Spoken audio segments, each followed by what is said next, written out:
Welcome back to my vlog mga amigos, and today's video meron naman pong nag-viral sa TikTok. Ito nga pong digital temperature vacuum cup mga amigos na kaya daw i-monitor yung temperature sa loob ng ating canister o yung tumbler natin mga amigos. At para masubukan natin kung gaano katototong nagba-viral sa TikTok mga amigos, nag-order ako online at ito na nga po, dumating na po kanina mga amigos.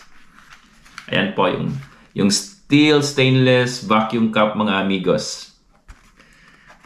Yan, unbox natin. Ayan. By the way, maraming klaseng kulay nito mga amigos. Nasa inyo na yan. Pero ito yung nakita, ito yung nagustuhan kong kulay na in-order ko mga amigos. Ayan. Kagayang-kagaya nung nag-viral sa TikTok mga amigos. Ayan.